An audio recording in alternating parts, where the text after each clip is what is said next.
Creative strategy of লার্নিংয়ে সবাইকে স্বাগত। আজকের পাঠের আলোচ্য বিষয় সপ্তম শ্রেণী সংস্কৃত প্রথম পাঠ সংস্কৃত বর্ণসমূহ। দেখো, সপ্তম শ্রেণীতে তোমরা যেহেতু প্রথম সংস্কৃতের পাঠ শুরু হচ্ছে, সেহেতু স্বরবর্ণ, ব্যঞ্জনবর্ণ এগুলো প্রথম পাঠে রয়েছে। চলো স্বরবর্ণ লেখার নিয়মগুলো তোমরা এখানে দেখো, পরপর দেখে নিও।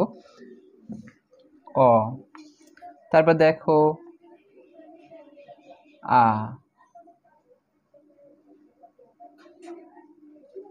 হর্ষই দেখো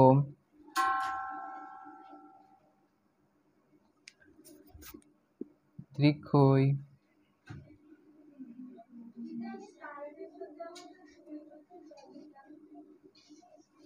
হর্ষ দীর্ঘ,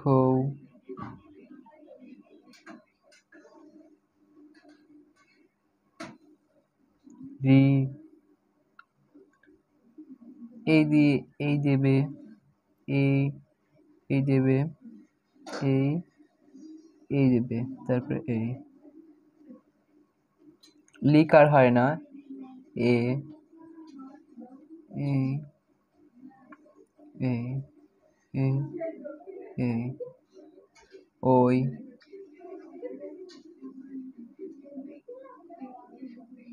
ওই, ও, ওটা দেখো অ এর মতোই কিছুটা।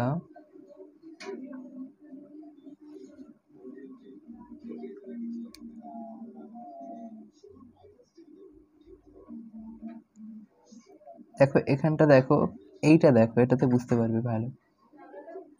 ও, ও, ঠিক আছে, অয় বিসর্গ অ রয়েছে, এটা ওই জন্য বারবার প্র্যাকটিস করতে করতে ওটা হয়ে যায়। ক, খ, গ,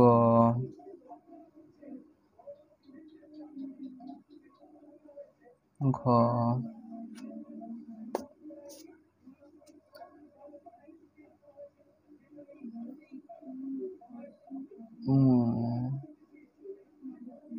দেখো এটা এই বাকি এই, চ, ছ,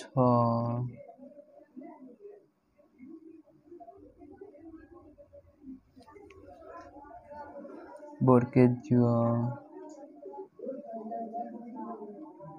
ঝটা দেখো প্রথমে হর্ষের মতো দেবে, তারপরে এই,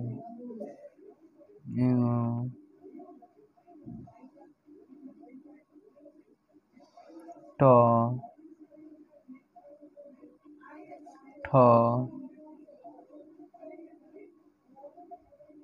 এটা একটু বেশি দিলেও হবে, একটু কম যদি হয়ে যায় তো একটু বেশি করে দেবে।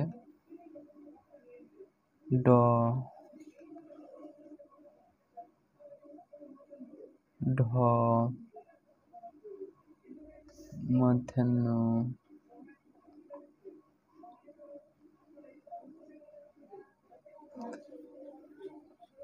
দেখো এটা একটা মধ্যাহ্ন, আর একটা হিন্দিতে এরকমও হয়, কিন্তু এরকম একটা মধ্যাহ্ন হয়। ত,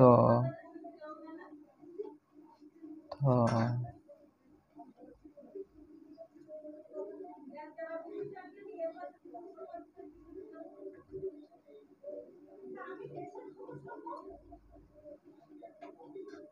ধ, দন্তান্ন, প, ফ, ব, দেখো ব দুটো রয়েছে, এটা হচ্ছে বর্গীয় ব, অর্থাৎ প, ফ, ব, ভ, ম, প বর্গের মধ্যে পড়ছে বর্গীয় ব। ভ, ম, অন্তর্জ, র, ল, দেখো আরেকটা ব আসছে, ব, তালব্য স, মূর্ধন্য ষ, মূর্ধন্য ষ, দন্ত স, হ, হটা কিন্তু এরকম হয়, ঠিক আছে, হটা এখানে দেওয়া নেই, দেখো হটা এরকম হয়। এভাবে তোমরা বারবার এগুলো প্র্যাকটিস করো, প্র্যাকটিস করলে এখান থেকে দেখে কোনভাবে হচ্ছে সেভাবে তোমরা প্র্যাকটিস করো, পদ্ধতিটা এখানে দেওয়া রয়েছে। তারপরে এখানটা আমরা একটু দেখে নিই, চলো। তারপরে দেখো এখানে বলছে সংস্কৃত বর্ণনাং বিভাগ, সংস্কৃত বর্ণসমূহের বিভাগ। দেখো এখানেই দেখে নাও, বর্ণা অর্থাৎ বর্ণসমূহ, বর্ণা বলেছে কেন এখানে, বর্ণসমূহ অর্থাৎ বর্ণ, অনেকগুলি বর্ণকে বোঝাচ্ছে বলে বর্ণা বলেছে, ঠিক আছে। দেখো স্বরা, স্বর বর্ণসমূহ, ব্যঞ্জনানি, ব্যঞ্জন বর্ণসমূহ, হ্রস্বস্বর, দীর্ঘস্বর। স্বরবর্ণের মধ্যে দুটি ভাগ, হ্রস্বস্বর, দীর্ঘস্বর। হ্রস্বস্বর যেগুলো উচ্চারণ করতে আমাদের কম সময় লাগে সেগুলো হচ্ছে অ, হস্যই, হস্যৌ, রি, লি। এগুলো দেখো উচ্চারণে কম সময় লাগে, তোমরা উচ্চারণ করে দেখবে অ, হস্যই, হস্যৌ, এগুলো খুব তাড়াতাড়ি হয়ে যাচ্ছে। কিন্তু দীর্ঘস্বর দেখো আ, দেখো সময়টা কিন্তু এখানে বেশি লাগছে, এই জন্য এগুলো দীর্ঘস্বর। দেখো দীর্ঘস্বরা বলছে, কেননা স্বর দীর্ঘ স্বরের সমষ্টি। আ, দীর্ঘই, দীর্ঘ, রি, এ, ওই, ও, ঔ, এগুলো সময় বেশি লাগে সেজন্য দীর্ঘস্বর বলছে। এবার দেখো ব্যঞ্জন বর্ণসমূহের মধ্যে রয়েছে স্পর্শ ব্যঞ্জনানি, অন্তঃস্থ ব্যঞ্জনানি বা অর্ধস্বরা, উষ্ম ব্যঞ্জনানি। এগুলো আমরা একটু বুঝে নিই। স্পর্শ ব্যঞ্জনানি অর্থাৎ এগুলো জিহ্বাটি মুখের বিভিন্ন স্থানে স্পর্শ করে, এই জন্যে এগুলি স্পর্শ ব্যঞ্জনানি বলা হচ্ছে। ক, খ, গ, ঘ, ইঙ, এগুলো চ, ছ বর্গের যে ঝ, ইঙ, ট, ঠ, ড, ঢ মূর্ধন্য, ত, থ, দ, দ, দন্তন্য, প, ফ, ব, ভ, ম। অর্থাৎ এখানে 5টা বর্গ রয়েছে, ক বর্গ, চ বর্গ, ট বর্গ, ত বর্গ, প বর্গ। প্রতিটি বর্গে 5টি করে বর্ণ রয়েছে, ঠিক আছে। অন্তঃস্থ ব্যঞ্জনানি কি বলছে, অর্থস্বরা জ, জকে আমরা সংস্কৃত উচ্চারণের সময় ইয় বলি, ইয়, র, ল, ব। উষ্ম ব্যঞ্জনানি কি বলছে দেখো, তালব্যের স, মূর্ধন্যের স, দন্তস্ব, হ। এগুলি উচ্চারণ করার সময় আমাদের স্বর থেকে যে হাওয়াটা বের হয় বা বায়ু নির্গত হয়, সেই বায়ুটা উষ্ণ হয় অর্থাৎ একটু গরম হয়, সেই জন্য এগুলো উষ্ম ব্যঞ্জনানি অর্থাৎ উষ্ম ব্যঞ্জন বর্ণের মধ্যে পড়ছে। তারপরে দেখো অযোগ বাহ, অনুস্বার বিসর্গ, এগুলো অযোগ বাহ বলছে, কেননা এগুলি একা একা বসতে পারে না, কোনো না কোনো একটি বর্ণের সঙ্গে বসে, সেজন্যে অনুস্বার ও বিসর্গ দেখবে একা একা বসছে না, কোনো না কোনো, যেমন মনে করো কংস, ক, অনেশ্বর দন্তস্ব, অনেশ্বর যদি একা বসে সেখানে কোনো তার অর্থ হয় না, ওই জন্য অযোগ বাহ বলছে। এটা এর কোনো কিছুর সঙ্গে যোগ নেই, সেজন্য অযোগ বাহ বলছে। তারপর দেখো তাহলে কটা হচ্ছে, দেখো ব্যঞ্জন বর্ণ 25টি, এখানে 4টি, এখানে 4টি, তাহলে 33টি ব্যঞ্জন বর্ণ হচ্ছে, ঠিক আছে। আর 2টি অযোগ বাহ বর্ণ হচ্ছে। আর স্বরবর্ণ কটি হচ্ছে, হ্রস্বস্বর 5টি, দীর্ঘস্বর 8টি, মোট 13টি, ঠিক আছে। এখন দেখো আমরা তারপরে চলে যাই, এখানে রয়েছে বর্ণানাং শব্দেষু সচিত্র নিদর্শনম, বর্ণগুলির শব্দের সচিত্র নিদর্শন অর্থাৎ বর্ণ ও শব্দের সঙ্গে চিত্রসহ তোমাদেরকে পরিচয় করাচ্ছে। দেখো অয়ে দিয়েছে অশ্ব, অশ্ব মানে ঘোড়া। আয় দিয়েছে আম্রম, আম্রম অর্থাৎ আম। হর্ষইতে ইন্দু, হর্ষই দন্তন্বয়দয় হর্ষু, ইন্দু অর্থাৎ চাঁদ। ঈগল, ঈগল পাখি, দীর্ঘইতে ঈগল। হর্ষউতে উট, এগুলো আমরা ছোটবেলা পড়েছিলাম বইতে। হর্ষউতে প্রথম শ্রেণীর বইতে এগুলো ছিল। হর্ষতে উষ্ট্র উট, দৃক্ষতে ঊর্ণনাভ অর্থাৎ মাকড়সা। তারপরে দেখো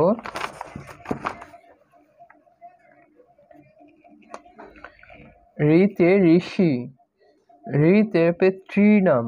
এই যে এখানে ঋ চিহ্নটা এভাবে দেওয়া রয়েছে, ঠিক আছে। তোমরা এগুলি এই যে সংকেতগুলি পরের পাশে দেখবে। এতে এলা, এলাতে এলাচ, ওইতে ঐরাবত, ঐরাবত অর্থাৎ হাতি।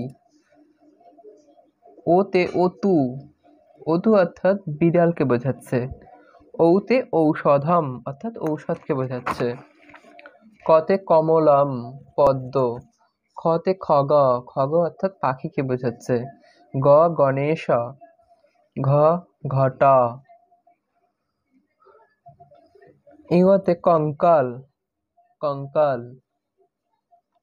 চয় চনক, চনক অর্থাৎ ছোলা। ছয় ছাগ, বর্গের জয় জবা, ছাগো ছাগল, বর্গের জয় জবা, জবা ফুল। ঝয় ঝস অর্থাৎ মাছকে বোঝাচ্ছে। চঞ্চু, চঞ্চু অর্থাৎ ঠোঁট। টয় টঙ্গ, টঙ্গ বলতে এখানে কুড়ুলকে বোঝাচ্ছে। ঠয় ঠক্কুর অর্থাৎ ঠাকুর। ডয় ডমরু, ডমরু বুঝতে পারছো তোমরা, এগুলো ওই যে মহাদেবের হাতে থাকে। ঢয় ঢক্কা, ঢক্কা অর্থাৎ ঢাক। মধ্যাহ্নয় কোণ। তয় তন্ডুল, কোণ অর্থাৎ এই যে শঙ্কু আকৃতির যেগুলো। তয় তন্ডুল, তন্ডুল অর্থাৎ চাল। থয় থুৎকার, থুৎকার অর্থাৎ মিষ্টিবান বা থুতু। দর্বি, দয় দর্বি, দর্বি অর্থাৎ চামচ। ধেনু, ধেনু অর্থাৎ গাভী। দন্তান্বয় নক্ষত্রম, নক্ষত্রম অর্থাৎ তারা বা তারারা। পয় পত্রম পাতা, ফয় ফনা, সাপের ফনা হয় বলে। বয় বক, ভয় ভাল্লুক। ময় ময়ূর, অন্তর্জয় যজ্ঞ, যজ্ঞ করছে ঋষি মশাই। রয় রথ, লয় লগুর। বয় বংশী অর্থাৎ বাঁশি। তালে বেশায় শকুন। মূর্ধন্যস্বয় ষণ্ড ষাঁড়, দন্তেশ্বয় সরস্বতী। হয় হংস, লৃকার লুপ্ত। হ্যাঁ, যেটা বলছিলাম দেখো এখানে স্বরবর্ণের মাত্রার আকৃতিগুলো দিয়েছে। আকার এমন, হর্ষইকার, দীর্ঘইকার, হর্ষউকার, এগুলো তোমরা একটু দেখে নিও। ঋকার, একার, ঐকার, ওকার, ওকার, ঔকার। তারপরে দেখো স্বর মাত্রা, পদম, স্বর মাত্রা ও পদ।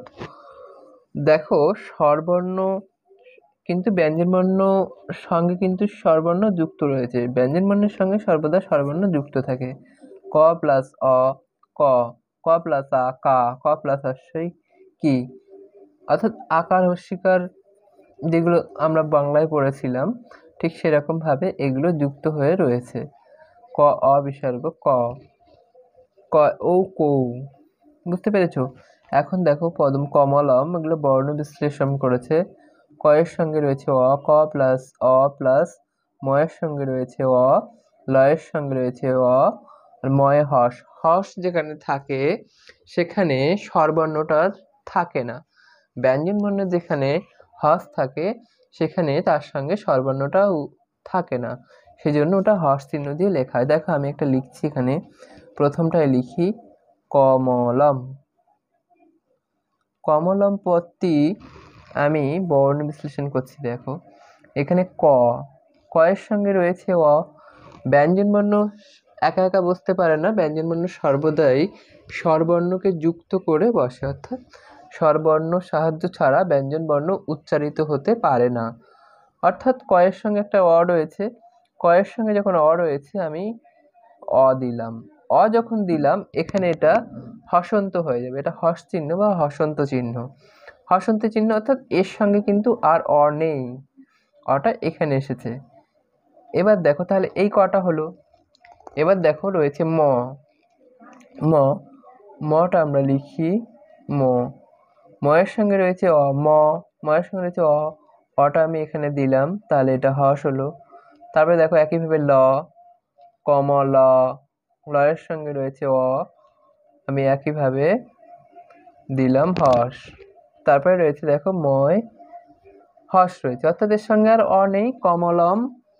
ঠিক আছে, দেখো এখানে একইভাবে হয়েছে। কাকে, কয়ের সঙ্গে আ আছে, যুক্ত ক, কয়ের সঙ্গে অয় হর্ষ আছে, অয় বিসর্গ আছে, তাহলে কা ক, কিরণ ন, অয় বিসর্গ। ঠিক আছে, এমনভাবে বর্ণ বিশ্লেষণগুলো হয়েছে। তোমরা বর্ণ বিশ্লেষণ যখন পড়বে আরো ভালো করে জানবে, এখানে একটু তোমরা দেখে রেখো। তারপরে দেখো সংযুক্ত বর্ণসমূহ, অর্থাৎ যুক্ত অক্ষর। কয় ক, কয় কটা কেমন আছে, ক দিলে তারপরে একইভাবে এই ক, কয় ক। ইঙো কয় কেমন হচ্ছে, ইঙো তার সঙ্গে এই ক, কয় রে ক, লয় ক। তাহলে এটা কুক্কুট, কয়ের কয় কয় হস্যু ট, কুক্কুট। অঙ্কুর, অর্ক, শুল্ক, লয় ক, ল এর সঙ্গে ক, লয় ক। তারপরে হচ্ছে স্কন্ধ, দন্তের শয় ক, এই দন্ত স তার সঙ্গে এই ক, স্কন্ধ। তারপরে রয়েছে মূর্ধন্য ষ শুষ্ক, অর্থাৎ শুকনো। দেখো এই, ঠিক আছে, মূর্ধন্য শয় ক। বা তোমরা এমনভাবে যদি না দিতে অসুবিধা হয়, তাহলে এই দেবে, দিয়ে এই ক দেবে, দিয়ে এই করে দেবে, তাও হবে। এভাবে দেখো গুগগুল, গয় গ, গয় গ হচ্ছে এই, এ দাঁড়ি হবে না, এখানে আবার এই গুগগুল। লয় গ, লয় এখানে একটু দাগ দিলাম, এ লয় গ। গয় রেফ, এ গয় রেফ। ঠিক আছে, ইঙো গয়, ইঙো এর নিচে গ, ইঙো বর্গের জয়, আগে আমরা বর্গের জ দিই, তারপরে দেখো এখানে ইঙোটা দিই, এই ইঙো বর্গের জ হলো, ইঙো বর্গের জ খঞ্জ। একইভাবে তোমরা এই ছ ফলা যোগ এইগুলো তোমরা একটু দেখে নেবে। আমি একবার করে একটু দেখিয়ে দিচ্ছি। দেখো ছয়ের সঙ্গে ছ, এই একইভাবে বর্গের জর সঙ্গে ইঙো বর্গের জ, ইঙো বর্গের জ এখানে দেখিয়েছিলাম, ইঙো বর্গের জ। একইভাবে রয়েছে দেখো পয়ের সঙ্গে ট, এটা বলছি আমি, পয়ের সঙ্গে ট, পয়ের সঙ্গে ট, মূর্ধন্যের সঙ্গে ট, মূর্ধন্যের সঙ্গে ট। এমনভাবে তোমরা ওখান থেকে দেখে দেখে প্র্যাকটিস করে নিও। দয়ের সঙ্গে ধ, এভাবে হয়। তয়ের সঙ্গে ন, আগে তুমি দিলে ন, সঙ্গে দিলে ত। ঠিক আছে, নয়ের সঙ্গে ন, আগে দিলে ন, তার সঙ্গে দিলে এই ন, নয় নয়। ময় পয়, এই হলো ময় পয়। এমনভাবে তোমরা দেবে। পদ্মম, দয়ের সঙ্গে ম,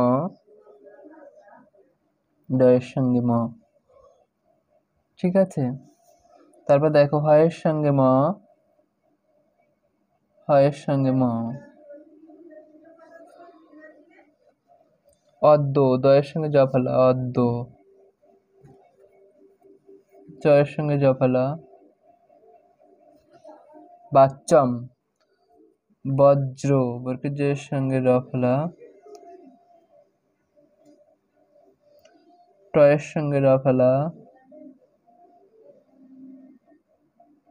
একটু বেঁকা হবে। দয়ের সঙ্গে ব। এগুলো তোমরা দেখে দেখে প্র্যাকটিস করলেই হবে, আর কিছুই না। ঠিক আছে, এবার দেখো সংখ্যা কি বলছে, সংখ্যাগুলো আমরা একটু লিখি।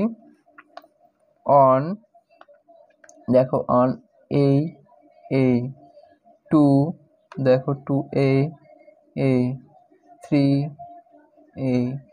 4, 5, 4 এর মতন ইংরেজি 4 এর মতন হচ্ছে 5।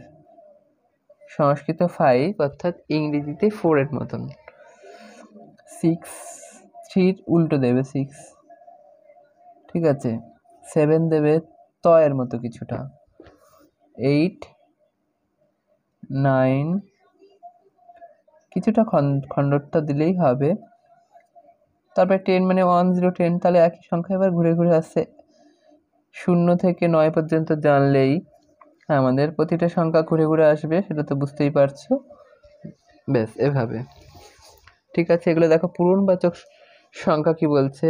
প্রথম ফার্স্ট, দ্বিতীয় সেকেন্ড, তৃতীয় থার্ড, চতুর্থ ফোর্থ, পঞ্চম ফিফথ, ষষ্ঠ সপ্তম অষ্টম নবম দশম।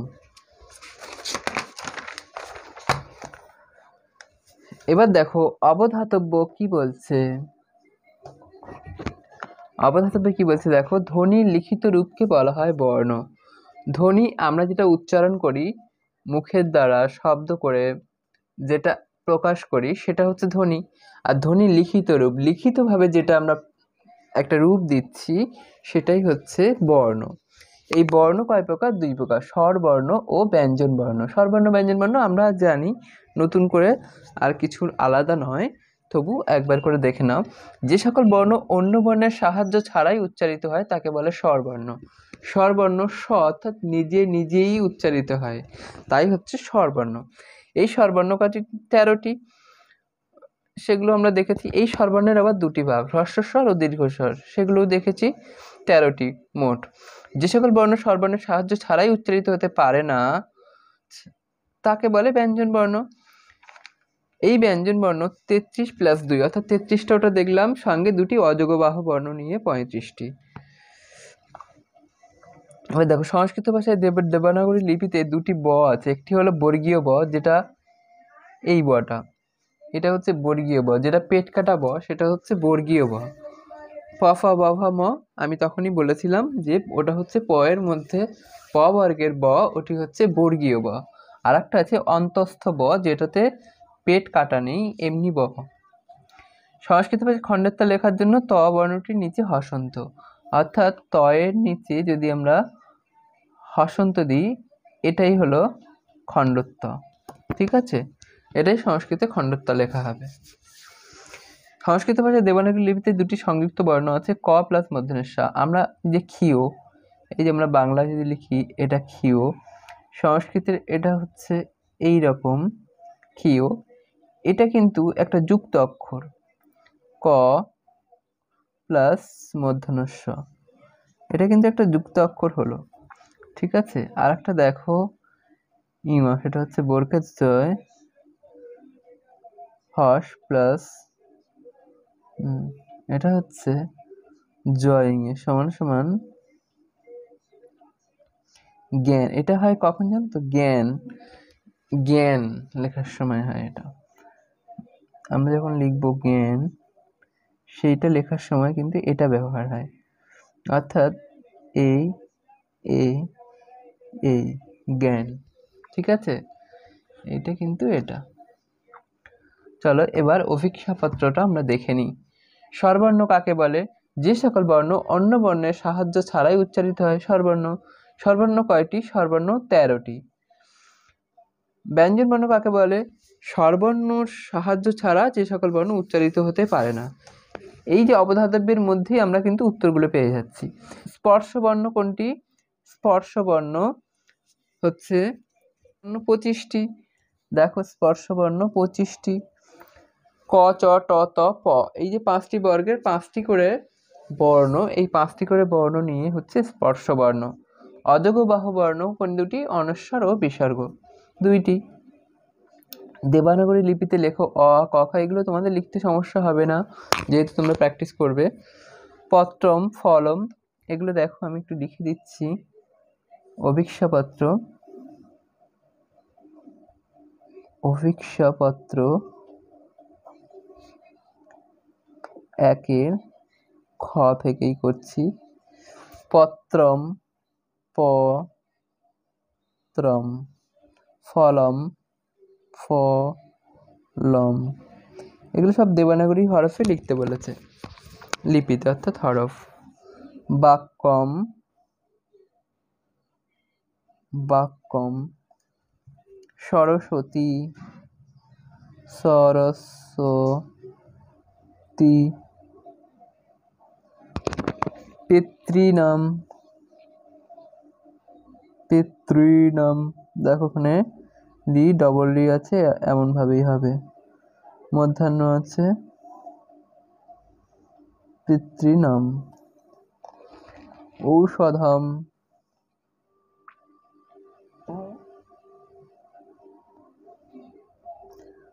ঔষধম। ভল্লুক, ভল্লুকः। নক্ষত্রম, নক্ষত্রম। মম নাম রাম, গয়ের দাগে দেখো, মম নাম রামঃ,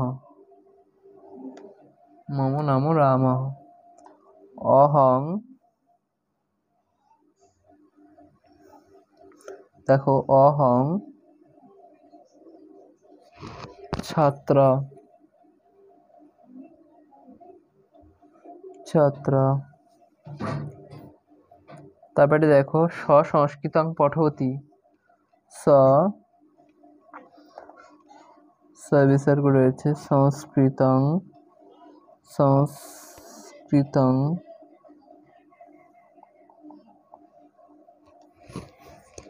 পঠতি,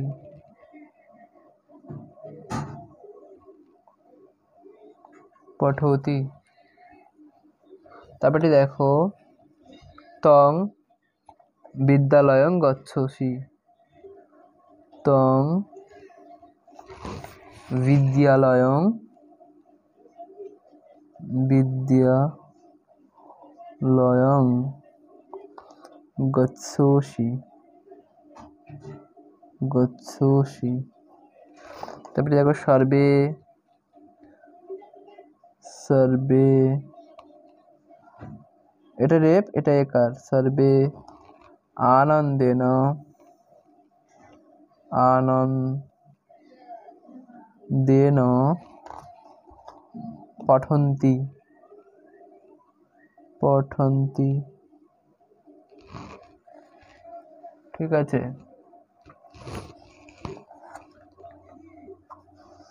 এবার দেখো বাংলা লিপিতে লেখা কি বলছে। কৌশিক, দুইয়ের ক কি আছে, কৌশিক, এটা হচ্ছে কৌশিক, কৌশিক। তার প্রণব, পয়লা ফলা মধ্যাহ্ন ব। তারপরে হচ্ছে কৃষক, কৃষক। তারপরে রয়েছে কমলম, কমলম। তারপরে রয়েছে সাধু, দন্ত ধয়স্যু। তারপরে হচ্ছে বিদ্যান, বিদ্যান। সর্বত্র ঈশ্বর, দেখো এটা হচ্ছে দন্তেশ্ব বয়রের তৈরা হলো, সর্বত্র ঈশ্বর। বিরাজতে, বিরাজতে, বিরাজতে। তারপরে হচ্ছে বয়ং, বয়ং, এটা দেখো ব অন্তস্থ অনেশ্বর, মাথায় যখন ফোঁটা হয় সেটা হয় অনেশ্বর, বয়ং। ঠিক আছে, এটা কিন্তু অনেশ্বর। তারপরে দেখো সংস্কৃত দন্তেশ্বর মাথায় অনেশ্বর, এটা হচ্ছে এই সংস্কৃতম, সংস্কৃত ছাত্রা, বয়ং সংস্কৃত ছাত্রা লেখা রয়েছে, ছাত্রা। এবার দেখো বন্ধনীর মধ্যে সঠিক বর্ণ বেছে শূন্যস্থান পূরণ করো। অ আ হস্যই, তাহলে এর পরেরটা হবে দীর্ঘই। প ফ ব, তাহলে এর পরেরটা হবে ভ, এটা হচ্ছে ভ। এটা তো ক ম, এটা হবে না, ভ। তারপরে দেখো তালব্যস্য মধ্যস্ব দন্তেশ্ব, এটা হ হবে, কেন এগুলো সব উষ্ণ বর্ণ, তাহলে এটা হ হবে। ক চ ট, ক চ ট, তারপরে ত আসে, কেননা ক চ ট ত প এগুলো হচ্ছে বর্গ, তাহলে ক চ টর পরে আসবে ত। ঠিক আছে, তাহলে এটা হবে ত। দেখো আমি পেন্সিল দিয়ে লিখছি ত। এটা হবে দীর্ঘ, এটা হবে ভ, এটা হবে হ, এটা হবে দেখো রি মধ্যাহ্ন দন্তান্ন। কেননা দেখো ক খ গ ঘ ইউ এগুলো সব নাসিক্য বর্ণ হচ্ছে, পঞ্চম বর্ণ নাসিক্য বর্ণ হয়, কারণ ওটা কিছুটা নাকে উচ্চারণ হয়, নাকিসের উচ্চারণ হয়। ইং ইঙে মধ্যাহ্ন, তারপরে দন্তান্ন, তথা ধ দন্তান্ন হবে। ক খ গ ঘ ইউ হয়েছে, চষাপরের কাছে এও হবে, দেখো তথা তথা দন্তান্ন, পফ বাফ মধ্যাহ্ন তথা তথা দন্তান্ন হবে। ঠিক আছে, সেই জন্য দন্তান্ন হবে এখানে। এবার দেখো ক স্তম্ভ সঙ্গে খ স্তম্ভ মেলাও। স্বরবর্ণ কটি? স্বরবর্ণ দেখেছি আমরা এখানে 13টি স্বরবর্ণ, স্বরবর্ণ 13টি দিয়ে দিই। তারপরে দেখো স্পর্শবর্ণ 25টি, 25টি স্পর্শবর্ণ। তারপরে একটা হ্রস্বস্বর, হ্রস্বস্বর কটি? আমরা এখানেই দেখেছিলাম হ্রস্বস্বর 5টি, হ্রস্বস্বর 5টি, দীর্ঘস্বর 8টি, 8 5 13টা টোটাল স্বরবর্ণ। অন্তস্থ বর্ণ, অন্তস্থ বর্ণ 4টি, জোড়ালব। ঠিক আছে, 4টি। অযোগ বাহু বর্ণ কটি? 2টি, অনেশ্বরের বিসর্গ। ঠিক আছে, তাহলে দেখো অভিজ্ঞাপত্র এখানে শেষ হলো। তাহলে আমরা আজকে সংস্কৃত সপ্তম শ্রেণী প্রথম পাঠটি সম্পূর্ণ করলাম। ঠিক আছে, পরের ক্লাসে আমরা পরের পাঠটি শুরু করব। ততক্ষণ তোমরা ক্লাসের সঙ্গে থেকো।